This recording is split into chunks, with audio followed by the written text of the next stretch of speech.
නිවනින් සැනසීමේ මඟ හරියටම සාර්ථක කර ගැනීම සඳහා අපිට ආමිෂ පූජාව වගේම ප්‍රතිපත්ති පූජාවක් තියෙන්නට ඕන. මේ ප්‍රතිපත්ති පූජාවේ එක අංගයක් තමයි සිතෙහි කෙලස් යටපත් කර ගැනීම.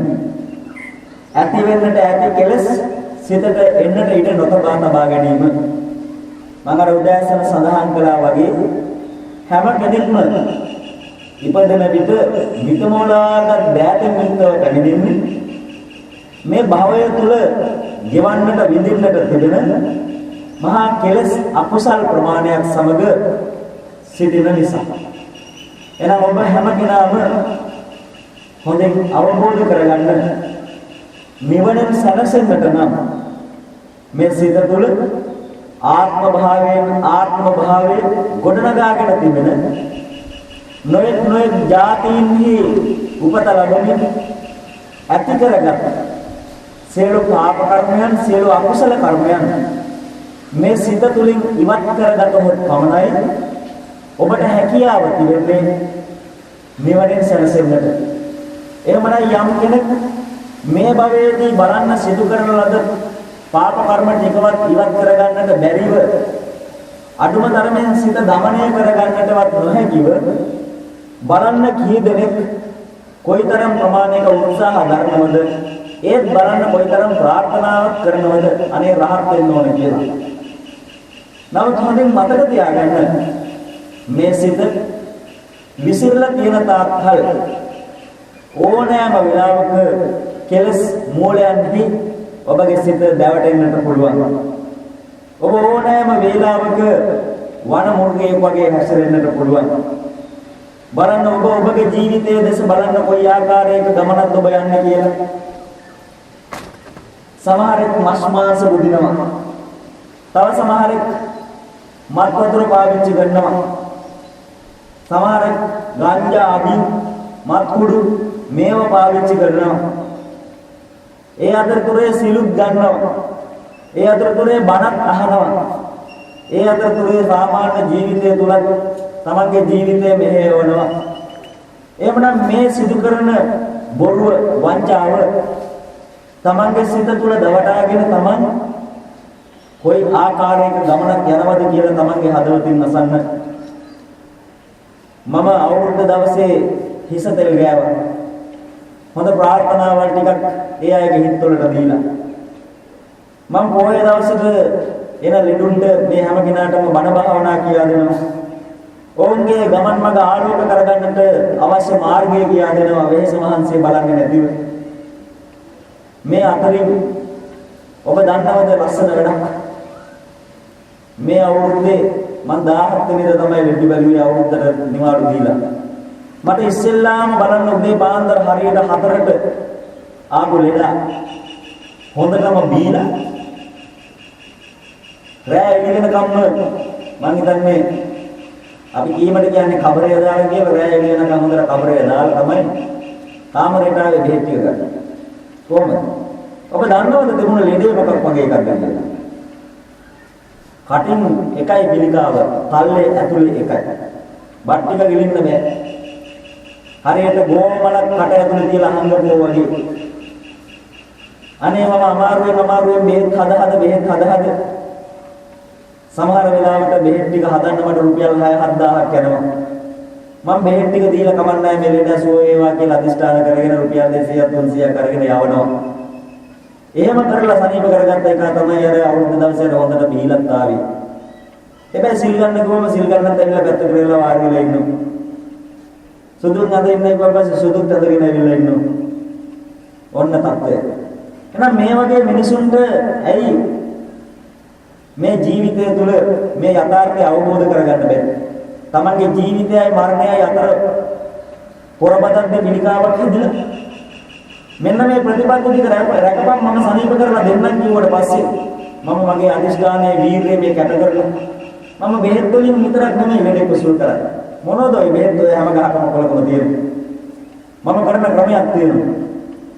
ආරක්කු ටික බීගෙන මත් වතුර ටික බීගෙන මද්දම ටික පාවිච්චි කරගෙන තමන්ගේ හිත ඇතුලේ තමන්ටම තමන් ආත්ම වංචාවක් කරගෙන මේ අසපු භූමියටත් ඇවිල්ලා මාවත් මුලාවේ දාලා සුව වෙන්න හදනව නම් සුව කරන්න හදනව නම් කරගන්න හදනව නම් ඒක තමයි ලොකුම බොරුව. සමහර විට හොඳට අරක්කු ටිකක් බීලා සුරුට්ටුවක් ගහලා හොඳට දත් ටික මැදගෙන සෙන්ට් එකකුත් ගහගෙන මගේ ඉස්සරහට එන්න කතා බහ කරලා තියෙනවා. ඒත් මම නොදන්නවා වගේ හේතු ඉන්නවා. අද තවුනේ නෑ. හැබැයි මම මොනවද කිව්වොත් අද මේක කළා කියලා මට අර උරුව යහමඟ ගන්නට තියෙන අවස්ථාව නැති වෙන හින්දා මේ ඔක්කොම ඉවසා දරාගෙන මම මේ අයත් එක කටයුතු කරනවා. ඔබගේ හිතේ ඇතුලේ බලන්න ඔබගේ සිතෙන් අහන්න. බුදුහාමුදුරුවන්ට හංගන්න පුළුවන් ඕනනම් මටත් හංගන්න පුළුවන් අනිත් අයගෙනුත් හංගන්න පුළුවන්. ඒ තමන්ගේ ආත්මයෙන් තමන්ට කිසිවක් හංගන්න බැරි බව හොඳින් මතක තබා ගන්න. බොරු කියලා කියන්නේ වංචාව කියලා කියන්නේ තමන්ගේ හදවතට කරන දේ පළමුවෙන්ම. තමන් ළඟ තමන්ගේ අධ්‍යාත්මය අපරිසිදු තත්ත්වයට පත් කරගෙන තමන්ගේ මේ මඟ විනාශ කර ගැනීම තමයි පළමුවෙන් තමන් නවත්ත ගන්නට ඕන. තමන් හරියට හිටියොත් ඒක තමන්ට ඔබ කල්පනා කරලා බලන්න. අරක්කු ටිකක් බීලා කරන්න පුළුවන් මොකද කියන්නේ? ගංජා සුරුට්ටුවක් බීලා මොකද්ද කරන්න පුළුවන් කියලා බලන්න. යාළුවෝ හතර දෙනෙක් එක්ක ලිඳේ ඇතුළට කකුල් හතර දමාගෙන කකුල් අට දමාගෙන හවස 6ට විතර පටන් අරගෙන සුරුට්ටුවක් අදින්න රෑ 9 විතර වෙනකන් සුරුට්ටුව බිබී හිටිය මාරු කර. එහෙනම් දැන් සුරුට්ටුවත් ඉවරගෙන යමයි යාළුවේ යන්න කියලා කකුල් දෙක දැම්ම කොහාටද? ලිඳ ඇතුළට. ඔන්න මතක. ඒ කියන්නේ තමන්ගේ මොලේ විනාශ වෙලා. අරක්කු බීලා හොඳටම කබරේ දමාගෙන සුනකේ කැවිල්ලා කට ලෙව කනවා දැන් වමනේ දාන්න. මේ සුනකයාගේ එලව ගන්න තමන්ගේ අත උස්සලා මේ බල්ලට ගහන්න තමන්ගේ අත වාරු නැහැ. අනේ බල්ලා කට ලෙව කනවා. අත උස්ස ගන්නත් පණ නැති නිසා බල්ලට ඔය කට ලෙව කකා ඉන්න ඉඩ දෙනවා. බලන්න. බල්ලේ කට ලෙව කනකම් දීපු බේබක් දෙකුට කොයිතරම් තමන්ගේ manussත්වය බල්ලට ගිහිල්ලාද කියලා හිතන්න. ඒ නිසා ඔබ හොඳින් අවබෝධයෙන් කල්පනා කරන්න මේ තමන්ගේ සිත දමනය කරගන්නට කියන්නේ තමන්ගේ සිත මත් කරලා පැත්තකට දාන දෙයක් නෙමෙයි. තමන්ගේ සිත දමනය කරගන්නවා කියලා කියන්නේ ඕනෑම ප්‍රශ්නයකට ගැටලුවකට ඔරොත්තු දෙන තරම් පුළුවන් ප්‍රමාණයකට තමන්ගේ මනස සකසා ගැනීම. තමන් පිළිතුරුයි කියන්නේ එතෙන්දී යමක් අමතක කරන්න දීලා හරියනවද නැහැ. ඒක තවත් ප්‍රශ්නයක් වැඩි වෙනවා විතරයි.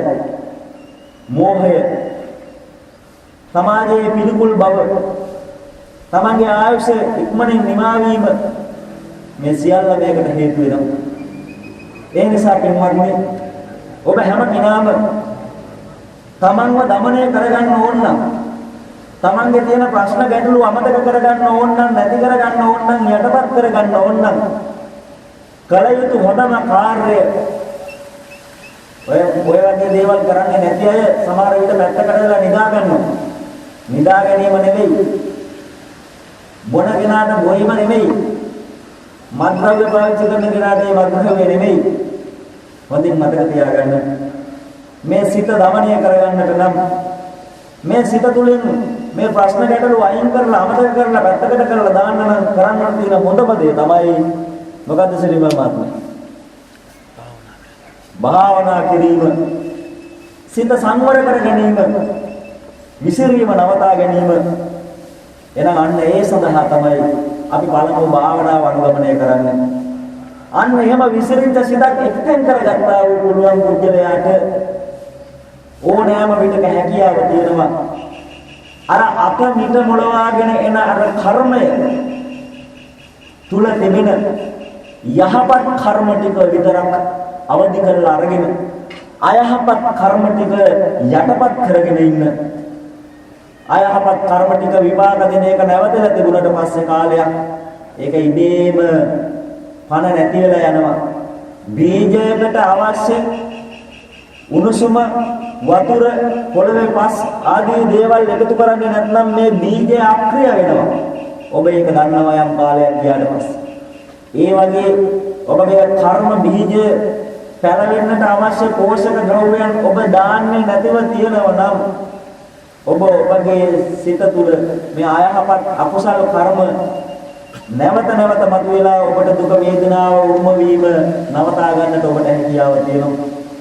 ඒ වගේම තමයි හොඳ බීජයක් හිටවනකොට මේකට හොඳ පොළොවක් හොඳ වතුර ටිකක් ඉරේලිය අවශ්‍ය ප්‍රමාණයට වැටෙන්න සලසනවා නම් පින්වත්නි ඔබට හැකියාව තියෙනවා මේ යහපත් දේ වපුරා ගන්න, බෝ කර ගන්න, කල කර ගන්න. ඒ වගේ සංසාරයේ විනාපු යහපත් කුසල කර්මයන් ඇවිස්සෙන දෙයක් තමයි අපි අර සිදු කළේ අර 80 මහා ශ්‍රාවක පූජාවෙන්. අපි අර බෝධි පූජාවකට සිදු කරන්නේ ඒක. අපි මේ පූජාවල් වලින් බලාපොරොත්තු විය යුතු වෙන්නේ මේ භවයේදී ඇති වෙන දුක්ඛම් කටළු නැති කර ගැනීම නෙමෙයි. සංසාරයේදී සිදු කරන ලද මහා යහපත් උතුම් කුසල කර්මයන් තමන්ගේ සිත තුළ මතු කර ගැනීම. කරන්න තියෙන බඩු වැඩ ජඩ වැඩ සියල්ලම සිදු කරලා බෝධි වහන්සේ ගාවට ගිහිල්ලා එතන ගිහින් පූජාවක් කරනකොට තමන්ගේ ආත්මය තමන්ට දෙස් තියෙනවා නම් මොකක්ද වෙන්නේ? ඔන්න හරි ගැටලුවක්. ඒ නිසා වඩ අවබෝධයකින් යුක්තව ඔබ සිතන්න. මම ඔබට පුංචි කතාවක් කියන්නම්. මම මේක ධර්මශාලාවේ අපේ භක්මචර්යා කණ්ඩායමටත් කියලා දුන්නා. ඔබ දන්නවද ටයිටැනික් නෞකාව? ටයිටැනික් දන්නෝනේ. හැම කෙනාම ටයිටැනික් නෞකාව සම්බන්ධව චිත්‍රපටිය පවා බලලා තියෙනවා. මම ඇරෙන්න මේ ටයිටැනික් නෞකාවේ ලොකු පිරිසක් ගියා. මේක හිටියා මැජික් කාර්යයක්. මේ මැජික් කාර්යය අනිත් අයට මැජික් පෙන්න යනවා. මේ මැජික් කාර්යයට හිටියා ලස්සන ගිරවෙක්. රතු පාට පියාට තියෙන, කොළ පාට පියාට තියෙන ගිරවෙක්. මේ ගිරව මේ මැජික් කාර්යයේ කර උඩ තමයි ඉන්නේ. මැජික් කාර්යය හිටි ගමන් එක එක දේවල් නැති කරලා පෙන්නනවා. මුද්දක් අතට අල්ල ගන්න දෙනවා කවුරු හරි කාන්තාවට. දැන් මුද්ද දිහා බලන් ඉන්න කෙනා මුද්දට අග්ගාව නැති වෙලා යනවා. මුද්ද නැහැ. අර ගිරව කියනවා අන්න මැජික් කාර්යයේ පොළරේ කස්සේ තමයි මුද්ද තියෙන්නේ කියලා. ආපහු සැරයක් තව මැජික් එකක් කරනවා. ඒ මැජික් එක කරන වෙලාවේදී අර අතේ තියාගෙන හිටියේ හැන්ද නැති වෙනවා. ගිරව කියනවා මෙන්න මැජිෂියන්ගේ පෝට් එකේ යටසාක්කුවේ දාන්න මේ හැන්ද ගියා. අන්න එතන තමයි තියෙන්නේ අරලා බලන්න. දැන් මේ මැජික් කාර්යයට මැජික් එක පෙන්න ගන්න විදියක් නෑ. මැජික් එක අනිත් අයට දර්ශනය කරන්න විදියක් නෑ. ගිරව ඇත්ත කියනවා. මිනිස්සු මොහේටපත් වෙච්ච නිසා ඇස් බැඳුම් කරන්න විදියක් නෑ දැන්. අර ගිරව බලන් ඉන්නේ හරියටම. මෙන්න හිටි ගමන් ලොකු සද්දයක් ඇහුණා. කට්ටියම වතුරේ. නැව කුඩු පට්ටම් වෙලා ගියා. දැන් මිනිස්සු කොමර ඇඳ කකුල් පුටු කෑලි, බේසන් කෑලි, බූලි අතට අහුවෙන එකක් අරගෙන මේ මහා මොහොතේ දැන් තමන්ගේ ජීවිත සටනේ මේ මැජිසියනුත් තමන්ට අහුවෙච්ච ලෑලි කෑල්ලක් අරගෙන මේ ලෑලි කෑල්ල අල්ලගෙන පාවෙවි යනවා. පළවෙනි දවසේ පාවෙනවා. දෙවෙනි දවසේ මෙන්න ගිරව මෙයාව හොයාගෙන එනවා. ගිරවට ඉතින් ඉගිලෙන්න පුළුවන් නේ වතුර වැටෙන්නේ නැහැනේ. ගිරව උඩින් ඉගිලිලා එනවා. දවසේ තිස්සේම අර ගිරව මැජිෂියන් ඉදාවල යනවා. දැන් මේ මැජික් කාර්යය මොකද කරන්නේ? උඹ මට අර මැජික් එක වෙන්නන්න දුන්නේ නැහැ. උඹ ඇත්ත කිව්වා. ඒ නිසා ගිරවලා වතුර ටිකක් අරගෙන මේ ගිරවට ගහනවා. බලන්න මේ මිනිහා ජීවිතේ මැරෙන්න ඕන මෙන්න. තවමත් මොකද කරන්නේ? ක්‍රෝධයෙන්, වෛරයෙන් පරිගන්නවර ගිරවගේ. ඊට පස්සේ දෙවෙනි දවසේ, තුන්වෙනි දවසේ මේ ගිරව දැන් අනේ තමන්ගේ ළඟින්ම යනවා. දැන් වතුර ටිකක් බොන්න නැතුව හතරවෙනි දවසේ මේ ලෑලි කෑල්ල අල්ලගෙන මේ පීරන මෙන්න මේ මැජිෂියන් ගිරව දැන් ළඟ වුණා. දැන් වතුර ගහන්නේ නැහැ. මොකද මේ ගහ ගන්න විදියක් නැහැ. යාළුවේ කියලා ළඟට ඇවිල්ලා ලෑලි කෑල්ල වාඩි වුණා. ඒ ගිරවට දැන් පියාඹල මහතියදී ඊට පස්සේ ලං වෙලා එන්න බලකට මම උඹ මරනවා. උඹ මාව නෝන්ඩි කළා. බලන්න දැන් නෝන්ඩි කරපු මිනිස්සු අතර ඇත්තෙත් නැහැ. ජීවිතේ මරණය අතර සටනක තවමත් මෙයා අර ගිරවත් එක තරහෙන් හොඳට ටිකක් ලං වෙලා ඉන්නකොට දැන් මැජිෂියන් කතාවකුත් නැහැ. ලං වෙලා අහනවා මේ එන්නේ කතා කරන්න. උඹ මගේ හැම දෙයක්ම හංගන දැන් කිව්වා. ඒ වුණාට යාළුවේ මම එක දෙයක් ඔයා හංගපු ඒවා මම දන්නේ නැහැ. මොකද්ද? මට කරුණා කරලා කියනවාද ඔයා මේ අපි දැන් ආපු නැව හැංගුවේ කොහෙද කියලා. ගිරව අහනවා. ගිරවට දැන් බුදුමයි දැන් මේ තමන්ගේ ප්‍රධානියා මාස්ටර් නැව හංගලා. දැන් ගිරව හිතන්නේ නැව හංගලා කියලා. නැව කුඩු පට්ටංගලා ගියා එක ගිරවට තේරෙන්නේ නැහැ. ඒ මැජිෂියන් බලන්න අවසාන මොහොත වෙනතෙක් තමන්ගේ හිතේ තියෙන බලි ගන්නවා. ඔබත් බලන්න. ඔබගේ හිත ඇතුලේ මේ සංසාර ගමන් මගේ නොයෙක් ආත්ම භාවයන් වල නොයෙක් දේවල් හංගගෙන ගියා. මේ හංගගෙන ගියපු දේවල් ඔබගේ හිත ඇතුලේ තැන්පත් කරගෙන ඉන්නවා. මෙන්න මේ භවයටත් ආවා. මේ භවයට ඇවිල්ලා තියෙන මින්මත්නේ ඔබ ගිය භවයේ විතරක් නෙවෙයි ඉපදුනේ. ඒකට කලින් භවයක් තිබුණා, ඒකටත් කලින් භවයක් තිබුණා. ඒ අතින් දැක්කයින් පස්සේ මේ එක්කෙනෙක් වෙන් කරලා ගත්තොත් මේ වෙන් කරපු එක්කෙනාගේ පෙර ජාති භවයන් ගණන් කළොත් මේ මහ මුහුදේ තියෙන වතුර ඉදිකට දුරකින් වෙන් කරලා ගණන් කළා මේ එක්කෙනෙක් ඉපදිච්ච භවයන් ගණනය කරන්න අපහසුයි. ඒකත් වඩා වැඩි. ඒ නිසා ඔබට මේ භවයේදී ඔබගේ සිත දමනය කරගන්න බෑ. පුංචි දෙයකටත් ඔබ සැලෙනවා, තැලෙනවා, පීඩණයටපත් වෙනවා, කලස්සල්ලටපත් වෙනවා. ඔබ ඒ තුල ක්‍රෝධය, වෛරය, ඊර්ෂ්‍යාව, තණ්හාව වපුරාගෙන ඔබ තවාගෙන ඉන්නවා, තැවෙනවා, ගිනි ගන්නවා.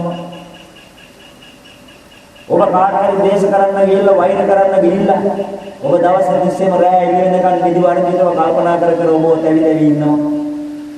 හැබැයි මතක තියාගන්න මෙන්න මේ තැවීම, මෙන්න මේ පීඩනය, මෙන්න මේ කෙලෙස්, මේ සියල්ල සමග ඔබ පෙර ආත්ම භාවයන්හි ඊට සමාන රූපී කර්මයන් සමග එකතු කරගෙන මේ භවය තුල ඔබ ක්‍රියාත්මක වෙනවා.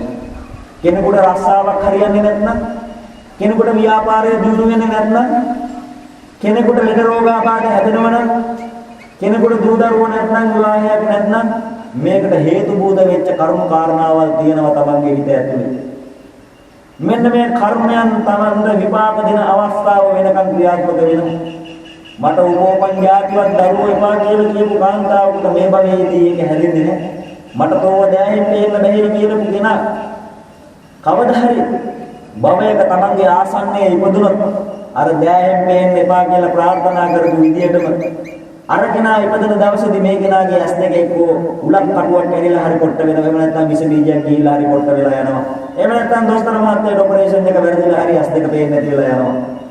මෙන්න මේක තමයි පින්වත්නි සත්‍යතාවය. ඒ නිසා අපගේ සිත ඇතුලේ කනස්සල්ල දුක වේදනාව පීඩාව දරාගෙන මේ ගමන් මඟ අපිට ගමන් කරන එක නොසුදුසු බව, ඒ බුද්ධ ගෝචර නොවන බව තමයි බුදුරජාණන් වහන්සේ අවුරුදු 45ක්ම ධර්මයේ දේශනා කරන්නේ.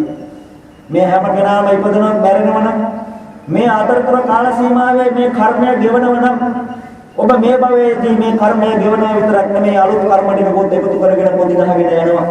අප පළමුවෙන්ම නවත්තන්න ඕන අන්න ඒක. ඒ හින්දා තමයි හැම බුදුරජාණන් වහන්සේ කෙනෙක්ම දේශනා කරන්නේ සබ්බ පහපස්සා කරණං කුසලස්ස උපසම්පදා සචිත්ත පරියෝ දබණං නේතං බුද්ධාන සාසන. සියලු අකුසල වලින් ඈත් වෙන්න කිසිම බුදුවරයෙක් එහෙනම් ඉස්සෙල්ලාම කිව්වේ නෑ පින්වත්නි පව් කරන්න එපා. පින් කරන්න එහෙම කියලා කිව්වේ නෑ. ඔබට හැම බුදුවරයෙක්ම කිව්වේ අකුසල කරන්න එපා. පව් කළාම තියෙන විපාකය ඔබට කියා දුන්නා. කුසල කළාම ඔබට තියෙන විපාකය කියා දුන්නා. ඔබට කිව්වේ අකුසල කරන්න එපා. මොකද්ද මේ අකුසලය? අකුසලය කියලා කියන්නේ තමන්ගේ සිත ඇතුලේ ක්‍රියාත්මක වෙන මහා දුක්ඛ පීඩාවක් ජීවිතයට එකතු වෙන තමන්ගේ ළඟ තිබෙන ක්‍රෝධය, වෛරය, ඊර්ෂ්‍යාව ආදී දේවල් තුලින් තණ්හාව, දෘෂ්ටිය, මානය ආදී දේවල් තුලින් තමන්ගේ සිත ඇතුලේ තබාගෙන සිටින වේගයට තමයි අකුසලය කියලා කියන්නේ. අකුසල කරන්න බෑ. ඔබගේ සිත ඇතුලේ මේක කෙරෙනවා ඔබගේ සිතිවිලි වලට අනුව. ඒ නිසා අර පාප කර්මයක් ප්‍රාණඝාතයක් සිදු කරනවා වගේ අකුසලයක් සිදු කරන්න බෑ.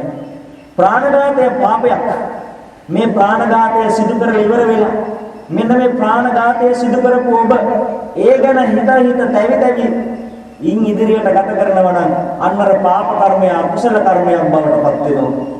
ඔබ අන් අයට ඊර්ෂ්‍යා, ක්‍රෝධ කර වෛර කර කොහොමද ඒ කිනාට රිටර්න් එක දෙන්නේ කියලා කල්පනා කර ඉන්නවනම් අන්න ඒකයි අකුසලය. ඒ නිසා පින්වත්නි මෙන්න මේක හොඳින් අවබෝධ කරගන්න. මෙන්න මේක තමයි නියම දහම් ප්‍රස්තුතියක් විදිහට ඔබගේ ජීවිතයට එකතු කරගත යුත්තේ. ඔබ අනිත් කෙනාගේ දේවල් ඇහෙනකොට ආසාවෙන් රස කර බලන්නේ ඒක පුවත්පතක් අරගත්තෙන් පස්සේ ඔබ පුවත්පතේ වැඩිපුරම බලන්නේ මොකද්ද?